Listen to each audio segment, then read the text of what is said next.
नमस्कार मित्रों, आप सभी को हमारे YouTube channel Shri Ram Pintu success point में पुनः स्वागत है। आज हम आपको एक दो चर रैखिक वाले समीकरण का एक ऐसा नियम बताएंगे जो पिछले वीडियो में जो हम बता चुके हैं उसका कुछ कॉन्सेप्ट अधूरा रह गया था, वो आज हम इसमें पूरा करेंगे। और जिस प्रकार उस कॉन्सेप्ट अधूरा था उस प्रकार मेरा ये सवाल भी अधूरा था, इसको आज हम पूरा करेंगे। ठीक है, तो सवाल नंबर 1 में हम देख रहे हैं कि P के किस मान के लिए समीकरण युग्म का कोई हल नहीं है। समीकरण युग्म का कोई हल नहीं है। देखिए, पिछला वीडियो में हम डाल चुके हैं इसका कुछ नियम। ठीक है, आधा सुधा का नियम डाले थे, कुछ बाकी था, वो आज हम आपको बताएंगे। और आप पिछले वाला वीडियो सारा जो है एकदम क्या कहते हैं उसको, chapter by chapter, serial bye serial हमारा प्ले लिस्ट में डाला हुआ है, आप वहां से जा करके देख सकते हैं। तो चलिए हम आज अधूरा कॉन्सेप्ट को पूरा करते हैं। हमने बताया था कि रेखाएं, जब दो चर वाले रैखिक समीकरण है तो दो रेखाएं बनते हैं और उन दोनों रेखाएं में 3 सा नियम है। एक होता है प्रतिच्छेदी यानी कि क्रॉस, एक होता है समांतर यानी रेल की पटरी की तरह कहीं भी माने हर जगह समान दूरी हो, कहीं भी सटेगा नहीं वो। और तीसरा है हमारा कि दोनों लाइन जो है एक ही लाइन पर आ जाएगा, उसको समपाती कहते हैं। ठीक है, तो हम सबसे पहले प्रतिच्छेदी का लाइन बना लेते हैं। प्रतिच्छेदी का लाइन ये हुआ क्रॉस, ये प्रतिच्छेदी है, और ये हमारा हुआ समांतर। और एक ही लाइन पर जो रहता है दोनों, वह समपाती कहलाता है। ये हमने पहले ही बता दिया। आज हम जो नहीं बताए हैं वह क्या है, वह आज हम देखेंगे। जैसे कि जो समीकरण हमारा रहता था दो चर वाले, जैसे कि A1 बटे A2, B1 बटे B2 और C1 बटे C2। इसमें तो हम बोले थे कि C1 बटे C2 का जरूरत नहीं पड़ता है। जब यही दोनों बराबर नहीं होता है तो इसका कोई जरूरत नहीं है। ठीक है, चलिए समानांतर में क्या होता है कि A1 बटे A2, B1 बटे B2, C1 बटे C2, ये तो बराबर होता है लेकिन ये बराबर नहीं होता है। और समपाती में ऐसा नियम है कि A1 बटे A2, B1 बटे B2, C1 बटे C2, ये तीनों बराबर हो जाएंगे। ठीक है, अच्छा, ये तीनों बराबर होते हैं। अब हम यहां पर देखेंगे कि कल हमने लिखा था कि हलों की संख्या कितने हल थे।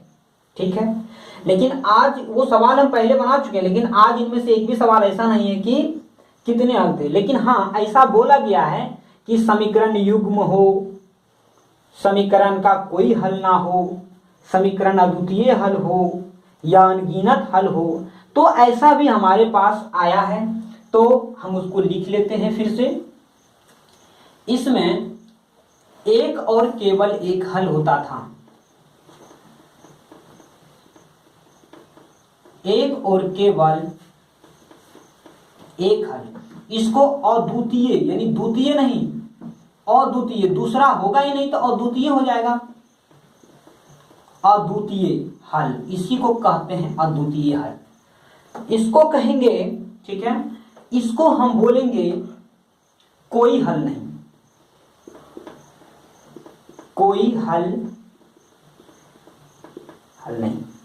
आखिर ये कोई हल नहीं क्यों हुआ, ये हम कुछ समीकरण को लेकर के आपको बताएंगे बाद वाला वीडियो में। इसमें केवल आप संक्षेप में यही जानें कि इसका कोई, अगर इस तरह का कंडीशन आता है हमारा समीकरण, तो इसमें कोई हल नहीं होता है, और इसमें तो अनगिनत हल होता है, अनंत हल होता है। कैसे होता है यह भी आपको बताएंगे बस अगला वीडियो में, अनगिनत हल। ठीक है, तो हमारा ये रहा कॉन्सेप्ट। अब देखिए, इसमें एक समीकरण, जैसे दो चर वाले रैखिक समीकरण जो होता है हमारा किस फॉर्म में होता है, इस प्रकार होता है। उसका फॉर्म का मतलब होगा कि व्यापक रूप। ठीक है, a1x plus b1y plus c1 बराबर 0, a2x plus b2y plus c2 बराबर 0, इस प्रकार रहता है। तो यहां से आप ये जानिए कि ये जो है आप देख रहे हैं, यहीं से लिया जाता है। ठीक है, x का गुणांक जो होता है यहाँ कोई भी संख्या रह सकता है। ठीक है, कुछ भी रह सकता है, कोई भी संख्या। b1 जो y का गुणांक है वह कोई भी संख्या रह सकता है, c1 कोई भी संख्या रह सकता है। उसी प्रकार इस समीकरण में भी, ठीक है, दो समीकरण है, एक हुआ ये समीकरण और दूसरा हुआ ये समीकरण, तो दोनों। ठीक है, तो इसी प्रकार कोई, अब हम क्या करेंगे, ये कंडीशन जब हम लागू करेंगे तो a1 बटे a2, यानी कि a1 जो है यहां से लेना पड़ेगा, समीकरण 1 के x का गुणांक लेना पड़ता है, यहां पर रखेंगे, बटे a2 यानी समीकरण 2 का x का गुणांक यहां रखेंगे, और फिर b का मान उसी प्रकार y का गुणांक, और b2 का मान समीकरण 2 से b2 का y का गुणांक रख लेंगे। और जब हमारा ये कंडीशन आता है, या ये कंडीशन में होगा, या ये कंडीशन में, तो हम पता कर लेते हैं कि उसका अद्वितीय हल होता है, कोई हल नहीं होता, अनगिनत हल होता है। क्या होता है, बस इसी समीकरण से हम पता करते हैं इसको। ठीक है दोस्तों, चलिए, तो अब हम सवाल नंबर 1 में क्या कह रहा है। सवाल नंबर 1 में कहा जा रहा है कि, ठीक है, इसको मिटाते हैं, इसमें भी दे दिया हमारा p के किस मान के लिए समीकरण युग्म का कोई हल नहीं होगा। तब कोई हल नहीं होने का क्या कंडीशन है हमारा, ये वाला कंडीशन होना चाहिए। ये वाला कंडीशन आएगा कैसे, हमारा समीकरण से आएगा। तो देख लीजिए, समीकरण 2 को दे दिया गया है। ठीक है, इन दोनों समीकरण को दे दिया गया है, तो a1 b1 c1 a2 b2 c2 पहले यहां पर लिख लेंगे हम। तो समीकरण से हम ले लेंगे पहले a1। तो a1 क्या है, a1 हमारा है x का गुणांक, जैसा कि हमने इस समीकरण में लिखा था। ठीक है, समीकरण 1 से, तो ले लीजिए 5। ठीक है, वहां बोल दिया गया है, ठीक है, गड़बड़ाना नहीं है आप लोगों को। वहां बोल दिया गया है कि समीकरण युग्म का कोई हल नहीं है। तब कोई हल नहीं होने के लिए यही वाला कंडीशन हम लागू करेंगे। ठीक है, कोई हल नहीं कब होगा, पहले इसी को लिख लीजिए। जब कोई हल नहीं होता है तो हमारा होना चाहिए a1 बटे a2 बराबर b1 बटे b2 बराबर c1 बटे c2 नहीं। ठीक है, तो a1 कहां से लेंगे, x का गुणांक लिख लीजिए 5।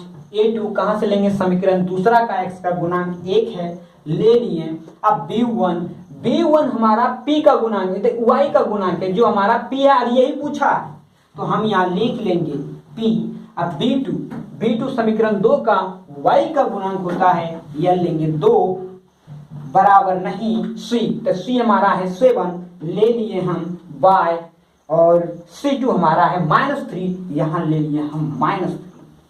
ठीक है दोस्तों, अब p का मान निकालने के लिए तो यहां से हम निकालेंगे, क्योंकि ये दोनों बराबर है। ठीक है, तो निकाल लीजिए। ऐसा जब रहे, बराबर के दोनों साइड अगर भिन्न में रहता है तो वह क्रॉस मल्टीप्लाई, इसको, ठीक है, क्रॉस मल्टीप्लाई करेंगे, यानी कि तिरछी गुना, कोना कोनी गुना इसको बोलेंगे हम। तो यहां पर 5 दूना 10 बराबर 1 गुना p बराबर p, तो हमारा p क्या आ गया, 10। और यही तो हमसे पूछा है कि p बराबर हमारा 10 हुआ, ठीक है 10, तो 10 कहाँ है, ये हमारा ऑप्शन नंबर डी है।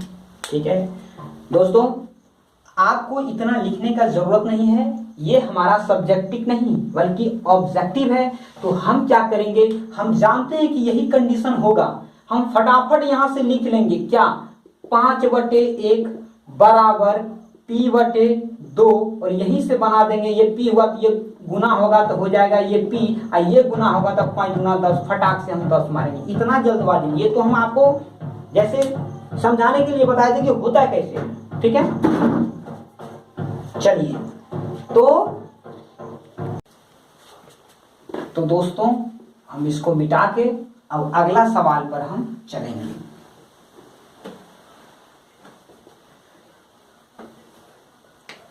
दूसरा सवाल में देखिए पूछने का तरीका थोड़ा बदल गया है। दूसरा सवाल यह है, यदि समीकरण 3x माइनस y बराबर 5 तथा 6x माइनस 2y बराबर k के कोई हल ना हो तो इसमें कौन सा होगा, ठीक है। ये होगा या फिर k बराबर 0 या k बराबर 0 नहीं, या k बराबर 10 नहीं, या k बराबर -10 होगा, कौन सा होगा। तो हम यहाँ पर ये ऑप्शनल सवाल है, यानी हमारा वस्तुनिष्ठ प्रश्न है। तो इसको सॉल्व करने के लिए हम जानते हैं कि कोई हल नहीं होना चाहिए, तो कोई हल नहीं होने के लिए तो यही कंडीशन है हमारा।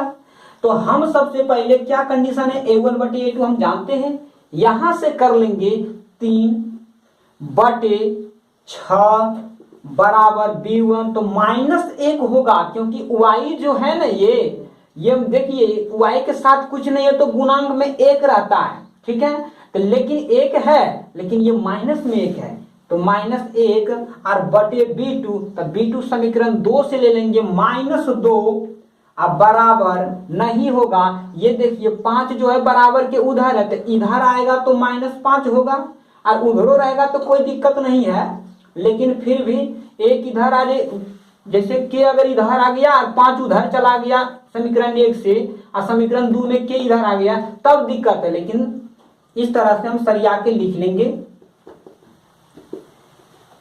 तब के जो है हमारा माइनस में हो जाएगा इस प्रकार। अब कह रहा है कि कौन सा कंडीशन, तो चलिए यहां पर देख रहे हैं कि के पूछा, तो हम यही दोनों ले लेते हैं सबसे पहले।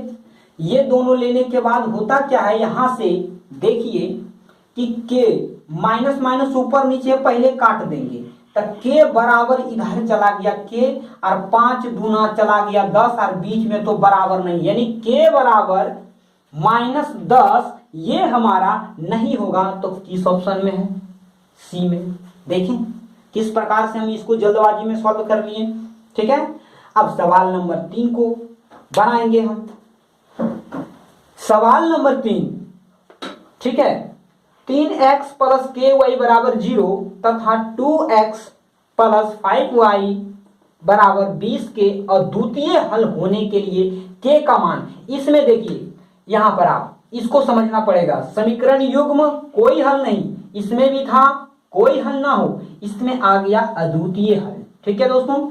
अद्वितीय हल होने के लिए देखिए, जिसका अद्वितीय का मतलब दूसरा कोई नहीं, सिंगल, यानी एक और केवल एक हल। तो होने का शर्त क्या है, a1/a2 कहां है, x का गुणांक होता है a1, आप लिख लीजिए 3, ठीक है। लेकिन ये जो हमारा कॉन्सेप्ट है इसको आप ध्यान में रखिएगा तभी बनेगा। अब हमारा a2 दूसरा समीकरण, x का गुणांक यहां पर 2 है, ले लिया, बराबर नहीं b1, क्या है b1, तब b1 हमारा है y का गुणांक k, तो लिख लेंगे y का गुणांक k। अब b2 समीकरण 2 का y का गुणांक 5, तो लिख लीजिए 5। अब यहां से हमने बोला कि बराबर के अगर इधर उधर भिन्न में रहता है तो ये होता है कोना कोनी गुना, ठीक है, ये ऐसे, ठीक है। तो 5 को इधर गुना कर देंगे, ठीक है, के का मान तो निकालना है, तो इसको उधर फिर ले जाएंगे, फिर इधर लाना पड़ेगा। तो यहां कर दीजिए 3/2 और गुना 5, अब बराबर नहीं के, यानी कि हमारा क्या गया, के बराबर नहीं 5 × 15/2, ठीक है। तक कहाँ है, के बराबर नहीं होना चाहिए 15/2, तभी हमारा ये अद्वितीय हल संभव है। तो ऑप्शन नंबर ई, फटाफट हम इसको कलर करके आगे बढ़ना। ठीक है, तो अब देखिए 3 नंबर का सवाल भी हमारा बन गया। अब चौथा नंबर का सवाल ये आप देख लीजिए, है तो इसी तरह, ठीक है, इसी तरह है, लेकिन थोड़ा सा इसमें कैलकुलेशन आपको ज्यादा दे रखा है। आपको कैलकुलेशन अच्छी तरह से आना चाहिए, तभी सवाल बन पाएगा। कैलकुलेशन नहीं तो सवाल नहीं। ठीक है, देखिए के किस मान के लिए, यहां पर देखिए हम इसको आपको साफ से लिख देते हैं। ठीक है, जिसको समझ में नहीं आ रहा है आप यहां देख के समझिए। जैसे के, पहले यहां से इसको हम हटा देते हैं ऊपर वाला, तो हमारा है के -1x -y बराबर 5। ठीक है, और ये बराबर 5 जो इसको आप इधर ले लीजिए -5 में, क्योंकि ये हमारा पूरा समीकरण बन जाएगा। अच्छा, अब दूसरा समीकरण में हमारा क्या है, k + 1, ठीक है, x लिख लिए। अब है प्लस, तो प्लस लिखें, 1 - के ब्रैकेट बंद, ब्रैकेट के अंदर में है y, और वहां देखिए बराबर के उस साइड में है, तो इस साइड में लाने के लिए हम जो है क्या हो जाएगा, दोनों हो जाएगा माइनस में, यानी कि ये पूरा जो आप ब्रैकेट मान लीजिए तो दोनों माइनस होगा, तो माइनस माइनस कॉमन आ जाएगा, क्या बचेगा 3k, अब -1 अब बराबर 0। अब यहां पर ध्यान दीजिएगा दोस्तों, क्या क्या ध्यान देना है कि x का गुणांक जो होता है वह होता है a1, और y का गुणांक यानी कि -1 ये होगा b1, और ये जो -5 है ये हुआ c1। यहां से देखिए x का गुणांक ये हुआ a2, यहां देखिए y का गुणांक ये हुआ b2, और ये जो माइनस, ठीक है, माइनस जो 3k -1 ये हमारा है c2। ठीक है, अब क्या बोला गया कि अनगिनत हल होंगे। ठीक है, k का किस मान रखें ताकि अनगिनत हल हमारा होंगे, तो अनगिनत हल होने के लिए आप यहां से देख लीजिए। ठीक है, क्या होना चाहिए, तो होना यह चाहिए कि a1/a2, तो a1 तो यहां हमने लिख रखा है, लिख दीजिए आप k -1, अब बटे में a2, तो ये है हमारा k + 1, अब बराबर है, तो बराबर, अब लिखेंगे b1, तो b1 देखिए यहां से बोले थे y का गुणांक, तो -1 ने है, अब y b2, तो 1 - k, ठीक है, 1 - k, और ये भी बराबर हो जाएगा, इधर वाला भी बराबर हो जाएगा, यानी -5 और बटे माइनस में 3k -1 बराबर कुछ नहीं होगा, बस ये, तो यही कंडीशन है। अब यहीं से हमको k का मान निकालना है, तो हम इन दोनों समीकरण को लेंगे, और यहीं से इसको भी ले सकते हैं, इसको भी ले सकते हैं। ठीक है, क्योंकि ये तीनों आपस में बराबर है, तो कोई दो लेकर के हम k का मान निकाल सकते हैं, लेकिन आप फिलहाल इसको लेकर के आप निकाल लीजिए। ठीक है, तो भिन्न में है तो कोना कोनी गुना, कोना कोनी गुना करने से पहले आप एक चीज ध्यान दीजिए कि ये माइनस माइनस कट गया है, ऊपर नीचे भाग होता है इसलिए कट जाता है, गुना करेंगे इसको, -1 के साथ गुना करेंगे किसको, 3k -1 को, तो कर दिए, बराबर 5 के साथ गुना करेंगे 1 - k को, कर दिए। ठीक है, तो यहां से जब गुना करेंगे तो देखिए गुना करने में सावधानी यह रखना है कि चिन्ह को जो है बदलना नहीं है।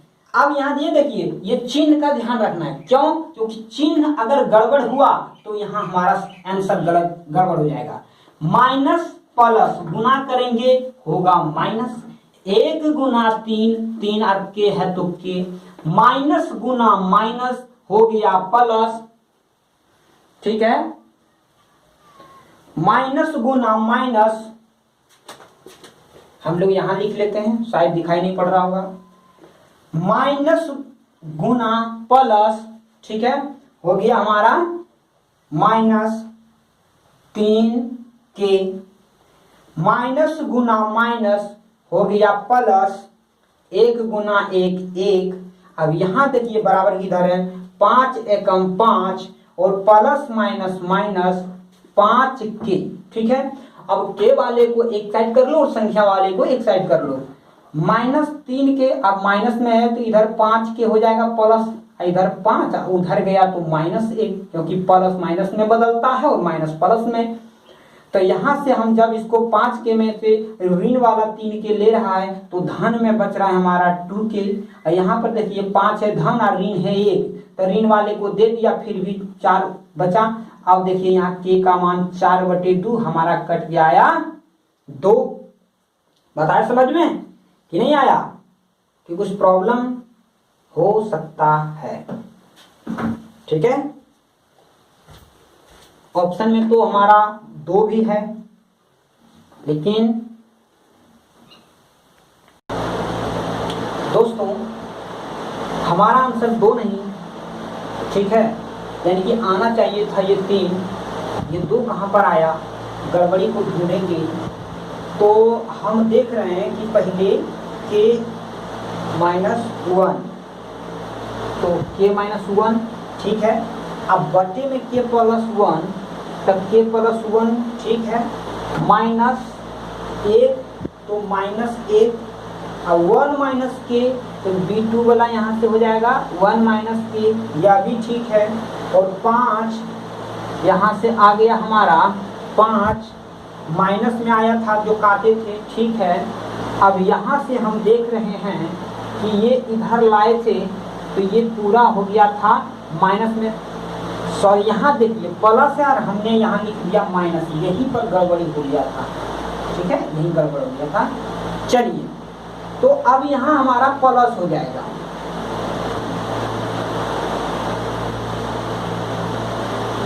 ये इधर गुना हुआ तो 3 के यहाँ न प्लस होगा, फिर मिस्टेक हो जाता, ये -5, तो माइनस प्लस माइनस 3 गुना के, 3 के और गुना 1 3 के, अब माइनस प्लस हो गया यहाँ पर माइनस।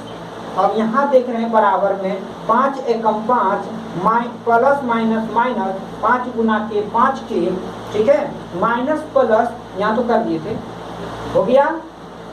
अब इसको हम इधर लाएंगे, 3 के -5 के, अब ये 5 के जो माइनस में है इधर आके तो प्लस हो जाएगा ना।